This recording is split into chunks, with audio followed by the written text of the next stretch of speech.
ಸುನೀಲ್ ಖಾರಮಂಡಕ್ಕಿ ಅಂಗಡಿಯಲ್ಲಿ ಯಾವ ರೀತಿ ಮೈಸೂರು ಪಾಕ್ ಸಿದ್ಧಗೊಳ್ಳುತ್ತೆ ಎನ್ನುವಂತಹ ಸಂಪೂರ್ಣ ರೆಸಿಪಿಯನ್ನು ನೋಡೋಣ. 2.25 ಲೀಟ್ರು ಕಡಲೆ ಹಿಟ್ಟನ್ನು ಹಾಕ್ತೀನಿ. ಓಕೆ, ಸೊ ತೌಡಿನ ಒಲೆಯಲ್ಲಿ ನೀವು ಮೈಸೂರು ಪಾಕನ್ನು ಮಾಡ್ತಾ ಇರೋದು ಇಲ್ಲಿ ಮತ್ತೊಂದು ವಿಶೇಷ. ಸೊ ಅದೇನು ನೊರೆ ಬರೋಕ್ಕೆ ಶುರುವಾಯ್ತಾ ಅದೇ ಹಂತದಲ್ಲಿ ಹಾಕೋಬೇಕಾ ಹಿಟ್ಟನ್ನು? ಹೌದು ಸರ್, ಇದಕ್ಕೆ ಮಾತ್ರ ನಾವು ಇದನ್ನು ಕೈ ನಿಂದ್ರಿಸಂಗಿಲ್ಲ, ಇದೇ ಥರ ಕೈ ಆಡ್ತಾನೇ ಇರ್ಬೇಕು. ಹಾಂ, ಸೊ ಈಗ ಕಾದಿರುವಂತಹ ಎಣ್ಣೆಯನ್ನು ಹಾಕ್ಕೊಂಡ್ರು. ಹಾಂ, ಭಾಳ ಹಾಕ್ಸಿಬಿಟ್ರೆ ಎಣ್ಣೆ ಜಾಸ್ತಿ ಹಿಡಿಯುತ್ತೆ. ಹೇಗೆ ಮೇಲ್ಭಾಗದಲ್ಲೂ ಕೂಡ ರಂಧ್ರಗಳು ಕಂಡು ಬರ್ತಾ ಇವೆ. ಸೊ ಈಗ ಟ್ರೇಗೆ ಹಾಕೊಳ್ತಾ ಇದ್ದಾರೆ. ಮೈಸೂರು ಪಾಕನ್ನು ಹಾಕಿ ಒಂದು ಅರ್ಧ ಗಂಟೆ ಆಗಿದೆ. ಈಗ ಕಟ್ ಮಾಡ್ಕೊಳ್ತಿದ್ದೀರಾ? ಬಂದ್ಬಿಡುತ್ತೆ.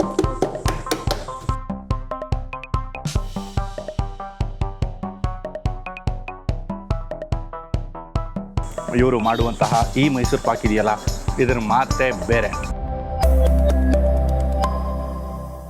ವಿಶಿಷ್ಟ ರುಚಿಗಳನ್ನು ಆಸ್ವಾದಿಸಲು ಇಚ್ಛಿಸುವ ವಿಶಾಲ ಹೃದಯದ ಕನ್ನಡಿಗರಿಗೆ ನಿಮ್ಮ ವಿನಾಯಕನ ವಿನಯಪೂರ್ವಕ ನಮಸ್ಕಾರಗಳು. ವೀಕ್ಷಕರೇ, ವಿಶಿಷ್ಟ ರುಚಿ ಯೂಟ್ಯೂಬ್ ವಾಹಿನಿಗೆ ತಮ್ಮೆಲ್ಲರಿಗೂ ಪ್ರೀತಿಯ ಸ್ವಾಗತ.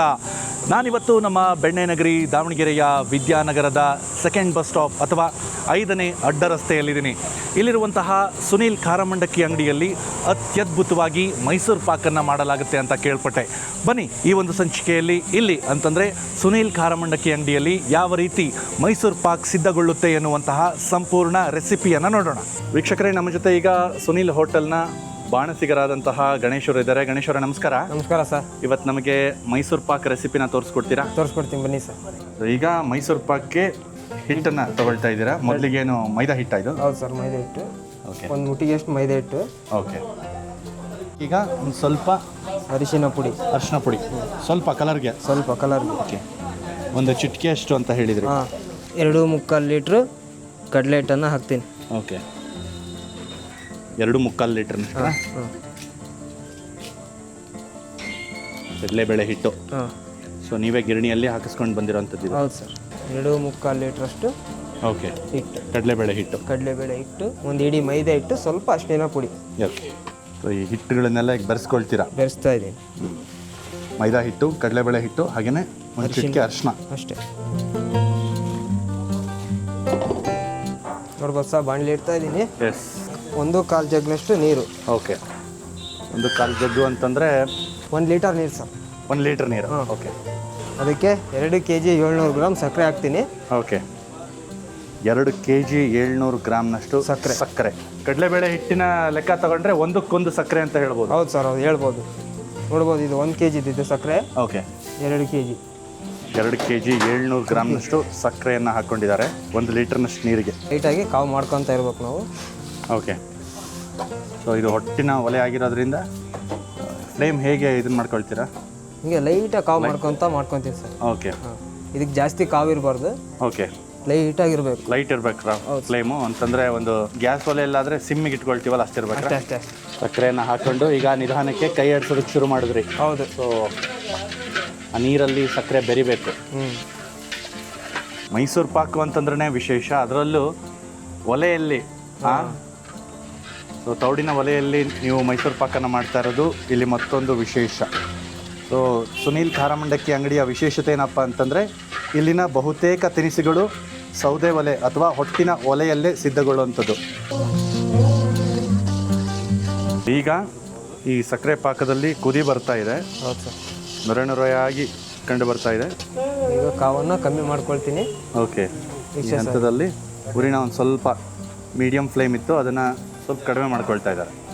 ಹಿಟ್ಟು ಹಾಕ್ತೀನಿ ಇವಾಗ. ಓಕೆ, 2.25 kg ಕಡಲೆಬೇಳೆ ಹಿಟ್ಟಿದೆ, 1 ಮುಷ್ಟಿಯಷ್ಟು ಮೈದಾ ಇದೆ, 1 ಚಿಟಿಕೆ ಅರಿಶಿನ ಪುಡಿ ಇದೆ ಅಲ್ವಾ ಇದರಲ್ಲಿ? ಸರ್. ಸೊ ಅದೇನು ನೊರೆ ಬರೋಕ್ಕೆ ಶುರುವಾಯ್ತಾ ಅದೇ ಹಂತದಲ್ಲಿ ಹಾಕೋಬೇಕಾ ಹಿಟ್ಟನ್ನು? ಹೌದು ಸರ್.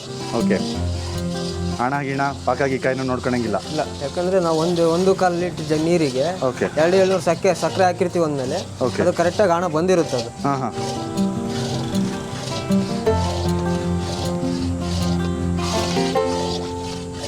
ಈಗ ನಿರಂತರವಾಗಿ ಕೈ ಆಡ್ಕೊಳ್ಳೋದು. ಹೌದು ಸರ್. ಸೊ ಯಾವುದೇ ರೀತಿ ಹಿಟ್ಟಲ್ಲಿ ಗಂಟು ಬರದೇ ಇರೋ ಹಾಗೆ ನೋಡ್ಕೋಬೇಕ್ರಾ? ಹೌದು ಸರ್. ಇಲ್ಲ, ಅದು ಮಾಡ್ತಾ ಅದು ಹೊಡೆದೋಗುತ್ತೆ. ಇದಕ್ಕೆ ಮಾತ್ರ ನಾವು ಇದನ್ನು ಕೈ ನಿಂದ್ರಿಸಂಗಿಲ್ಲ, ಇದೇ ಥರ ಕೈ ಆಡ್ತಾನೇ ಇರಬೇಕು. ಹಾಂ, ಇಲ್ಲಾಂದರೆ ತಳ ಹಿಡಿದು ಬಿಡುತ್ತೆ. ಓಕೆ, ನಿರಂತರವಾಗಿ ಕೈ ಆಡಿಸ್ಕೋಬೇಕಿದೆ. ಕೈ ಆಡಿಸ್ತಾನೇ ಇರಲೇಬೇಕು ಸರ್, ಇದು ಬರೋವರೆಗೂ ಕೈ ಆಡ್ತಾನೇ ಇರಬೇಕು. ಹಿಟ್ಟು ಹಾಕಿದ ಮೇಲೆ ಎಷ್ಟೊತ್ತು ಕೈ ಆಡಿಸ್ಕೋಬೇಕು, ಆಮೇಲೆ ಮುಂದಿನ ಹಂತದಲ್ಲಿ ಏನು ಮಾಡ್ತೀರಾ? ಏನಿಲ್ಲ ಸರ್, ಇದೊಂದು 25 ನಿಮಿಷ ನಾವು ಇದೇ ಥರ ಕೈ ಆಡ್ತಾ ಇರ್ತೀವಿ. ಅದು ಎಣ್ಣೆ ಹಾಕ್ತಾ ಹಾಕ್ತಾ ಹಾಕ್ತಾ ಹಾಕ್ತಾ ಅದು ಕೈ ಆಡ್ತಾ ಆಡ್ತಾ ಆಡ್ತಾ ಆಡ್ತಾ ಇದು ಅಲ್ಲೇ ಬರೋಕ್ಕೆ ಸ್ಟಾರ್ಟ್ ಆಗುತ್ತೆ. ಓಕೆ. ಈ ಮೈಸೂರು ಪಾಕ್ ಅನ್ನೋದು ಇದು ಬಂತು ಅಂದರೆ ರೆಡಿ ಆಗಿದೆ ಅಂತಂದರೆ ಇದು ಬಾಣಲಿ ಮೇಲೆ ಕುಂದ್ರಲ್ಲ. ಓಕೆ. ಥರ ಜಾರ್ತಾ ಇರುತ್ತೆ. ಓಕೆ. ಕೆಳಗಡೆ ಎಣ್ಣೆ ಬಿಟ್ಕೊಂಡ್ಬಿಡುತ್ತೆ. ಹಾಂ, ಆ ಕಡೆಯಿಂದ ಈ ಕಡೆ, ಈ ಕಡೆಯಿಂದ ಈ ಕಡೆ ಹಿಂಗೆ ಫೋಲ್ಡ್ ಆಗ್ತಾ ಇರುತ್ತೆ ಅದು. ಅವಾಗಿತ್ತು ನಾವು ಟ್ರೈಗೆ ಸುರಿದು ಬಿಡ್ತೀವಿ. ಸೊ ಈಗೇನು ನಾವಿಲ್ಲಿ ಅಂಚುಗಳಲ್ಲೆಲ್ಲ ಗಮನಿಸಿದ್ರೆ ಹಿಟ್ಟು ಏನು ಬಾಂಡ್ಲಿ ಮೇಲೆ ಕೂರ್ತಾ ಇದೆಯಲ್ಲ, ಈ ಥರ ಕೂರೋದಿಲ್ಲ. ಈ ಥರ ಕೂರಲ್ಲ. ಇಲ್ಲಿ ಈಗ ಅಂಟ್ತಾ ಇದೆ ಅಲ್ಲ ಹಿಟ್ಟು ಸೈಡಲ್ಲಿ, ಆ ಥರ ಅಂಟೋದಿಲ್ಲ ಇದು. ಈಗ ಗ್ಯಾಸಿನ ಲೆಕ್ಕ ತಗೊಂಡ್ರೆ ಈಗೇನು ಮೀಡಿಯಂ ಫ್ಲೇಮ್ ಅಂತ ಹೇಳ್ಬೋದ್ರಾ ಇದಕ್ಕೆ, ಅಥವಾ ಮೀಡಿಯಂ ಫ್ಲೇಮ್ ಅಷ್ಟೇ? ಓಕೆ. ಈಗ ಎಣ್ಣೆ ಗುಳ್ಳೆಗಳು ಬರೋಕ್ಕೆ ಶುರು ಆಯ್ತಲ್ಲಣ್ಣ? ಹಾಂ ಸರ್.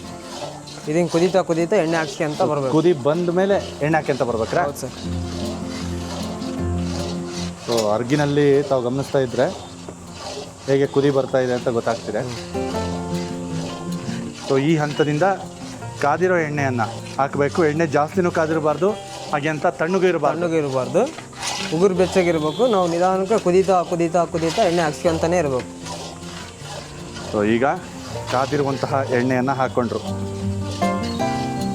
ಸೊ ಒಂದು ಕೈ ಪಾತ್ರೆ ಎಷ್ಟು ಹಾಕ್ಕೊಂಡ್ರು ಇವಾಗ. ಕೈ ಆಡ್ತಾ ಆಗಾಗ ಎಣ್ಣೆಯನ್ನು ಹಾಕ್ಕೊಳ್ತಾ ಹೋಗೋದೇ ಭಾಳ ಮುಖ್ಯ ಮೈಸೂರು ಪಾಕ್ ಮಾಡೋದ್ರಲ್ಲಿ. ಹೌದು ಸರ್. ನೆಕ್ಸ್ಟ್ ಎಣ್ಣೆ ಹಾಕ್ಕೊಳ್ಳೋದು ಯಾವಾಗ ಅಂತ ಹೇಗೆ ಗೊತ್ತಾಗುತ್ತೆ ಸರ್? ಅದು ಎಣ್ಣೆ ಕುಡ್ಕೊಂಡ್ಬಿಡುತ್ತೆ, ಮತ್ತೆ ಕುದಿಯೋಕ್ಕೆ ಸ್ಟಾರ್ಟ್ ಆಗುತ್ತೆ. ಮತ್ತೆ ಕುದಿಯೋಕ್ಕೆ ಶುರುವಾಗೋದು ಕಾದ್ಬೋದು. ಈಗ ಅಲ್ಲೇ ಸ್ಟಾರ್ಟ್ ಆಗ್ತಾ ಇದೆ. ಹೌದು, ಅಂಚಿನಲ್ಲಿ ನಾವು ಗಮನಿಸಿದ್ರೆ ಈಗ ಮತ್ತೆ ಕುದಿ ಬರೋಕ್ಕೆ ಶುರುವಾಗಿದೆ. ಸೊ ಕುದೀತಾ ಇದೆ ಅಂತಂದರೆ ಎಣ್ಣೆಯನ್ನು ಕೇಳ್ತಾ ಇದೆ ಅದು. ಹೌದು. ಕುದಿ ಬಂದಾಗ ಮತ್ತೊಂದು ಕೈ ಪಾತ್ರೆ ಎಣ್ಣೆಯನ್ನು ಹಾಕ್ಕೊಂಡ್ರು. ಸೊ ಎಣ್ಣೆ ಕೂಡ ಅಷ್ಟೇ ನಿರಂತರವಾಗಿ ಅಲ್ಲಿ ಬಿಸಿ ಇರಬೇಕು ಅಂತಂದರೆ ಕಾಯ್ತಾ ಇರಬೇಕು ಸಣ್ಣಕ್ಕೆ. ಸೊ ಅರ್ಗನಲ್ಲಿ ಇವಾಗೇನು ಹಿಟ್ಟು ಬಾಂಡ್ಲೆಗೆ ಹತ್ತಾ ಇದೆಯೋ ಆ ಹತ್ತದೆಲ್ಲ ನಿಂತು ಹೋಗ್ಬೇಕು. ಆ ಹದದವರೆಗೂ ಎಣ್ಣೆ ಹಾಕ್ಕೊಳ್ತಾ ಇರ್ಬೇಕು ಸರ್. ಸೊ ಇದು ಇಲ್ಲಿಯ ಅಂತಂದರೆ ದಾವಣಗೆರೆ ಶೈಲಿಯ ಮಿಠಾಯಿ ಅಂಗಡಿಯ ಶೈಲಿಯ ಅಥೆಂಟಿಕ್ ಮೈಸೂರು ಪಾಕ್ ಅಂತಲೇ ಹೇಳ್ಬೋದು. ಹೌದು ಸರ್. ಸೊ ಪ್ರತಿ ಬಾರಿ ಎಣ್ಣೆ ಹಾಕಿದಾಗಲೂ ಮಧ್ಯ ಆ ಬಿಸಿ ಎಣ್ಣೆಯಿಂದಾಗಿ ಗುಳ್ಳೆಗಳು ಸೃಷ್ಟಿಯಾಗುತ್ತೆ. ಅದಕ್ಕೆ ನಾವು ಮೈಸೂರು ಪಾಕ್ ತಿನ್ನೋವಾಗ ಮಧ್ಯದಲ್ಲಿ ನಮಗೆ ತೂತು ಏನು ಸಿಗುತ್ತಲ್ಲ. ಹೌದು ಸರ್. ಸೊ ಇದೇ ಕಾರಣಕ್ಕೆ. ಸೊ ಎಣ್ಣೆನ ಇಂತಿಷ್ಟು ಬಾರಿನೇ ಹಾಕೋಬೇಕು ಅಂತ ಇಲ್ಲಲ್ಲ? ಇಲ್ಲ ಸರ್, ಮೈಸೂರು ಪಾಕ್ ಆಗೋವರೆಗೂ ಲೈಟಾಗಿ ಹಾಕ್ಸ್ಕೊಂತಾನೆ ಇರಬೇಕು.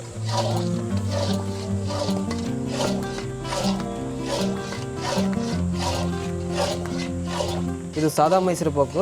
ಇದು 280 ರೂಪಾಯಿ kg. ನಮ್ಮಲ್ಲಿ ಸ್ಪೆಷಲ್ ಮೈಸೂರು ಪಾಕ್ ಅನ್ನೋದು ಕೂಡ ಸಿಗುತ್ತೆ. ಓಕೆ. ತುಪ್ಪದಲ್ಲೇ ಮಾಡ್ತೀರಾ? ತುಪ್ಪದಲ್ಲೇ ಮಾಡೋದು ಸಿಗುತ್ತೆ. ಓಕೆ. ಅದು ಹೇಗೆ? ಅದೆಲ್ಲ 380-400 ರೂಪಾಯಿ kg ಸರ್. ಸೊ 400 ರೂಪಾಯಿ kg ಸ್ಪೆಷಲ್ ಮೈಸೂರು ಪಾಕು. ಇದು ಸಾದಾ ಮೈಸೂರು ಪಾಕು ಎಣ್ಣೆಯಲ್ಲೇ ಮಾಡೋದು, ಹಾಗಾಗಿ ಇದರ ಬೆಲೆ 280 ರೂಪಾಯಿ. ಸೊ ಇದರಲ್ಲಿ ತೂತಿರುತ್ತೆ, ಅದರಲ್ಲಿರಲ್ಲ. ಅದು ಕಂಪ್ಲೀಟಾಗಿ ಸ್ಮೂತಾಗೇ ಇರುತ್ತೆ. ಅದು ಯಾರಾದರೂ ಆರ್ಡರ್ ಕೊಟ್ಟರೆ ಮಾತ್ರ ಮಾಡೋದು ಸರ್. ಓಕೆ.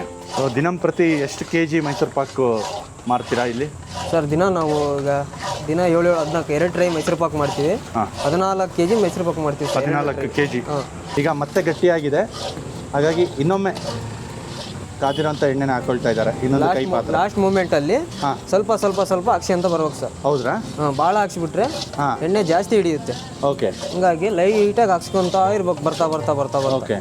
ಲಾಸ್ಟ್ ಮೂಮೆಂಟಲ್ಲಿ ಮಾತ್ರ ಇನ್ನೊಮ್ಮೆ ಎಣ್ಣೆನ ಹಾಕ್ಕೊಳ್ತಾ ಇದ್ದಾರೆ. ಆದರೆ ಕೊನೆ ಹಂತಗಳಲ್ಲಿ ನಿಧಾನಕ್ಕೆ ಸ್ವಲ್ಪನೇ ಹಾಕ್ಕೊಳ್ತಾ ಇದ್ದಾರೆ. ಸಾಕು ಅಂತ ಹೇಳಿದರು. ಹೇಗೆ ಗೊತ್ತಾಯ್ತಣ್ಣ ಸಾಕು ಅಂತ ನಿಮಗೆ? ಅದು ಬರೋ ಮೂಮೆಂಟ್ಸ್ ಇದೆ. ಓಕೆ. ಏನಿಲ್ಲ ಅಂದರೆ ಇನ್ನೊಂದು 4-5 ನಿಮಿಷಕ್ಕೆ ಮೈಸೂರು ಪಾಕ್ ರೆಡಿ ಆಗುತ್ತೆ. ಓಕೆ. ನೋಡ್ರಿ, ಈಗ ನಾನು ಒಂದು ಸತಿ ಹೊಡೆಯೋಕ್ಕೆ ಸ್ಟಾರ್ಟ್ ಮಾಡ್ತೀನಿ ಇದನ್ನು.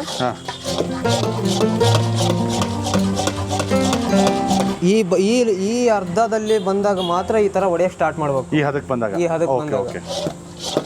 ಸ್ಟಾರ್ಟಿಂಗಲ್ಲೇ ಈ ಥರ ಹೊಡೆದ್ರೆ ಸಿಡ್ದು ಬಿಡುತ್ತೆ. ಈ ಹಂತದಲ್ಲಿ ಹೊಡೆದ್ರೆ ಓಕೆ ಚೆನ್ನಾಗಿ ಮಿಕ್ಸ್ ಆಗುತ್ತೆ. ಅದು ಚೆನ್ನಾಗಿ ಮಿಕ್ಸ್ ಆಗೋದು ಒಂದು ಜಲ್ದಿ ಊದ್ಕೊಳ್ಳುತ್ತೆ, ಬಾಣಲಿಯಲ್ಲಿ ಕುಂದ್ರಲ್ಲ, ಜಾರುತ್ತೆ. ಓಕೆ. ನೋಡ್ಬೋದು ನೀವು ಅದು ಯಾವ ಥರ ಉಬ್ಬಕ್ಕೆ ಸ್ಟಾರ್ಟ್ ಆಗುತ್ತೆ ಅಂತ. ನೋಡ್ತಾ ಇದ್ರಿ ಸರ್ ನೀವು ಹೊರಗಲ್ಲಿ? ಎಸ್, ಹೊರಗಲ್ಲೆಲ್ಲ ಜಾರ್ತಾ ಇದೆ. ಜೋರಾಗಿ ಏನು ತಿರುಗಿಸ್ಕೊಳ್ತಾ ಇದ್ದಾರೋ ಅಥವಾ ಹೊಡಿತಾ ಇದ್ದಾರಲ್ಲ, ಅವಾಗ ಮಧ್ಯದಲ್ಲಿ ನಾವು ಗಮನಿಸಿದಾಗ ಬಾಂಡ್ಲೆಗೆ ಅದು ಹಿಟ್ಟು ಒಂಚೂರು ಕೂಡ ಅಂಟದೇ ಇರೋದು ಗೊತ್ತಾಗ್ತಾ ಇದೆ. ಹೌದು ನೋಡಿ ಸರ್, ಈ ಥರ ಬರೋ ಮೂಮೆಂಟಲ್ಲಿ ಓಕೆ ಸ್ವಲ್ಪ ಎಣ್ಣೆ ಹಾಕಬೇಕ್ರಾ? ಓಕೆ, ಸಾಕು. ಈ ಬರೋ ಮೂಮೆಂಟಲ್ಲಿ ಏನಾದರೂ ನಾವು ಸ್ಟಾರ್ಟಿಂಗ್ ಹಾಕಿದಂಗೆ ಎಣ್ಣೆ ಏನಾದ್ರು ಈಗ ಹಾಕಿದ್ರೆ ಹಾಂ, ಭಾಳ ಎಣ್ಣೆ ಹಿಡಿಯುತ್ತೆ. ಓಕೆ ಡ್ರೈಯಲ್ಲಿ ಹಾಕಿದ್ಮೇಲೆ ಎಲ್ಲ ಕಡಿಗೆ ಚೆಲ್ಲುತ್ತೆ. ಓಕೆ. ಎಣ್ಣೆ ಪ್ರಮಾಣ ಜಾಸ್ತಿಯಾಗಿ ಅದು ಹರಿದೋಗೋಕ್ಕೆ ಅಂತಲೇ ಒಂದು ತೂತ್ ಮಾಡ್ಕೊಂಡಿರ್ತಾರೆ ಟ್ರೇಯಲ್ಲಿ. ಆದರೆ ನಿಮ್ಮಲ್ಲಿ ಆ್ಯಕ್ಯುರಸಿ ಪರ್ಫೆಕ್ಟ್ ಆಗಿದೆ. ಎಷ್ಟು ಎಣ್ಣೆ ಬೇಕೋ ಅಷ್ಟು ಮಾತ್ರ ಹಾಕೊಳ್ತೀರಾ. ಹೌದು ಸರ್. ಹಾಗಾಗಿ ಟ್ರೇಗೆ ನೀವೇನು ತೂತ್ ಮಾಡಿಸೋದಾಗಲಿ ಮತ್ತೊಂದಾಗಲಿ ಮಾಡ್ಕೊಂಡು ಏನಿಲ್ಲ ಸರ್, ನಮ್ದೆಲ್ಲ ಪರ್ಫೆಕ್ಟ್ ಕೆಲಸ. ಕೊನೆ ಹಂತದಲ್ಲಿ ಕೊನೆ ಬಾರಿನ ಎಣ್ಣೆ ಹಾಕ್ತಾ ಇರೋದು. ಹೌದು ಸರ್, ಕೊನೆಯ ಬಾರಿ. ನೋಡಿ ಎಷ್ಟು ಚೆನ್ನಾಗಿ ಗುಳ್ಳೆ ಗುಳ್ಳೆ ಗುಳ್ಳೆ ಆಗಿ, ಮೊದಲು ಗುಳ್ಳೆಗಳು ಒಳಗೆ ಕಾಣ್ತಾ ಇದ್ವು, ಇವಾಗ ನೋಡ್ಬೋದು ಹೇಗೆ ಮೇಲ್ಭಾಗದಲ್ಲೂ ಕೂಡ ರಂಧ್ರಗಳು ಕಂಡು ಬರ್ತಾ ಇವೆ ಅನ್ನೋದು.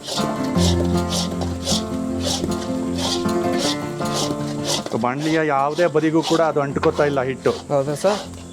ಇಲ್ಲಿಗೆ ಮೈಸೂರು ಪಾಕು ರೆಡಿ ಆಗಿದೆ ಅಂತ. ರೆಡಿ ಆಗಿದೆ ಅಂತ. ಸೊ ಈಗ ಟ್ರೇಗೆ ಹಾಕೊಳ್ತಾ ಇದ್ದಾರೆ. ಟ್ರೇಗೆಂತೂ ಎಣ್ಣೆ ಹಚ್ಚಿದ್ರಣ? ಇಲ್ಲ ಸರ್, ಅವಶ್ಯಕತೆ ಇಲ್ಲ.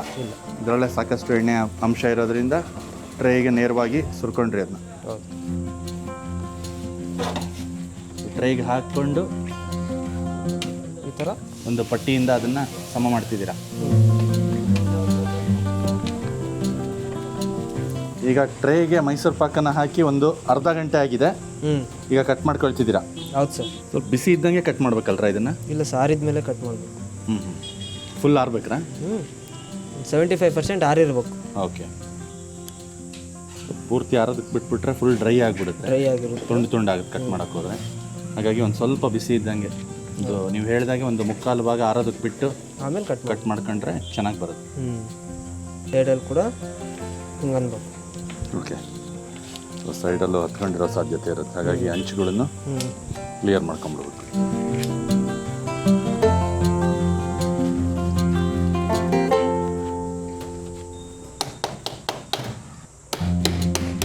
ಈ ಥರ ಮೇಲೆ ತಟ್ಕೊಂಡ್ಬಿಟ್ರೆ ಬಂದ್ಬಿಡುತ್ತೆ.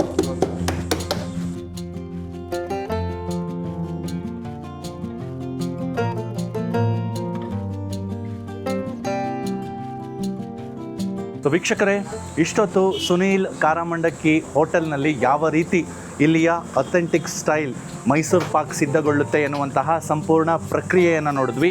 ಈಗ ಈ ಮೈಸೂರು ಪಾಕನ್ನು ತಿಂದು ನೋಡುವಂತಹ ಸುಸಂದರ್ಭ ನನಗೆ ಒದಗಿ ಬಂದಿದೆ. ಬನ್ನಿ, ಈಗ ತಡ ಮಾಡ್ದೇನೆ ಈ ಮೈಸೂರು ಪಾಕಿನ ರುಚಿಯನ್ನು ತಿಂದು ತಮಗೆ ತಿಳಿಸ್ತೇನೆ.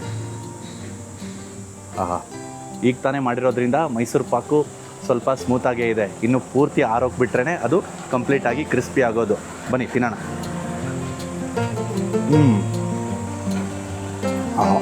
ಕಡಲೆಬೇಳೆ ಹಿಟ್ಟಿನ ಕ್ವಾಲಿಟಿ ಬಗ್ಗೆ ಹೇಳಲೇಬೇಕು ರೀ. ಫ್ರೆಶ್ ಕಡಲೆಬೇಳೆ ಹಿಟ್ಟನ್ನು ಇವರು ಬಳಸ್ತಾ ಇರೋದು ಇಲ್ಲಿ ಅದ್ಭುತ ಅಂತಲೇ ಹೇಳ್ಬೋದು. ಯಾಕೆಂತಂದರೆ ಪ್ರತಿ ತಿಂಡಿಯ ರುಚಿಯನ್ನು ಅದು ಹೆಚ್ಚಿಸ್ತಾ ಇದೆ. ಮತ್ತು ಈ ಮೈಸೂರು ಪಾಕು ಈ ರೀತಿ ನೋಡಿ ಮಧ್ಯದಲ್ಲಿ ತೂತಾಗಿ ಏನು ಅಥೆಂಟಿಕ್ ಮೈಸೂರು ಪಾಕ್ ಇರುತ್ತಲ್ಲ ಆ ರೀತಿ. ಅದರಲ್ಲೂ ಇದು ಇಲ್ಲಿ ದಾವಣಗೆರೆಯಲ್ಲಿ ಮಾಡಲಾಗುವಂತಹ ಮಿಠಾಯಿ ಅಂಗಡಿಯ ಅಥೆಂಟಿಕ್ ಮೈಸೂರು ಪಾಕ್ ಇದು. ಸ್ವೀಟ್ ತುಂಬ ಮಜವಾಗಿದೆ. ಸೊ ಇವರೇನು ಸ್ವಲ್ಪ ಒಂದು ಮುಷ್ಟಿಯಷ್ಟು ಮೈದಾ ಹಿಟ್ಟನ್ನು ಹಾಕ್ಕೊಂಡಿದ್ರಲ್ಲ, ಹಾಗಾಗಿ ಇದು ಸ್ವಲ್ಪ ಕ್ರಿಸ್ಪಿಯಾಗಿ ಚೆನ್ನಾಗಿ ಬಂದಿದೆ.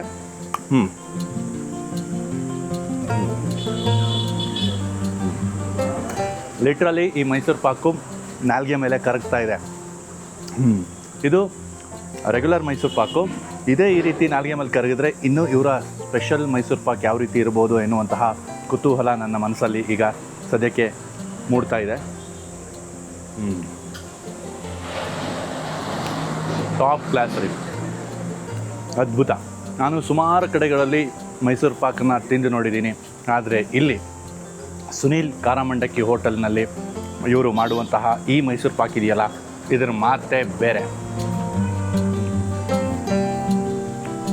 ನಮ್ಮ ಜೊತೆ ಈಗ ಸುನೀಲ್ ಕಾರಮಂಡಕ್ಕಿ ಹೋಟೆಲ್ನ ಮಾಲೀಕರಾದಂತಹ ಸುನೀಲ್ ರವರಿದ್ದಾರೆ. ಸರ್ ನಮಸ್ಕಾರ. ನಮಸ್ತೆ ಸರ್. ಸರ್ ಯಾವಾಗ ಈ ಒಂದು ಅಂಗಡಿ ಶುರು ಆಯಿತು ಸರ್? ಸರ್ 2001ರಲ್ಲಿ. 2001ರಲ್ಲಿ ಸುಮಾರು ಒಂದು 25 ವರ್ಷ ಆಗಿದೆ. 25 ವರ್ಷ ಆಯ್ತು. ಓ, ಬೆಳ್ಳಿ ಹಬ್ಬದ ಸಂಭ್ರಮದಲ್ಲಿದ್ದೀರಾ ಈಗ. 25 ವರ್ಷ. ಏನು ಹೇಳ್ತೀರಾ ಸರ್ ಇಷ್ಟು ವರ್ಷಗಳ ಕಾಲ? ಜನ ಎಲ್ಲ ಆಶೀರ್ವಾದ ಮಾಡಿದ್ದಾರೆ, ಒಳ್ಳೆ ಟೇಸ್ಟ್ ಕೊಡ್ತಾ ಇದ್ದೀವಿ. ಓಕೆ ಸರ್, ತಾವೇ ಶುರು ಮಾಡಿದ್ದಲ್ವ ಸರ್ ಇದು? ಸರ್ ಓನ್ ಮಾಡಿದ್ವಿ ಸರ್. ಓಕೆ, ಸ್ಟಾರ್ಟಿಂಗಿಂದ ನಾನೇ ಮಾಡಿರೋದು. ಸಣ್ಣದ ಒಂದು ಇತ್ತಲ್ಲ ಎದುರುಗಡೆಗೆ, ಅದನ್ನ ಬಿಟ್ಟು ಈ ಕಡೆ ಬಂದು 2003ರಾಗ ಈ ಕಡೆ ಬಂದು. ಓಕೆ.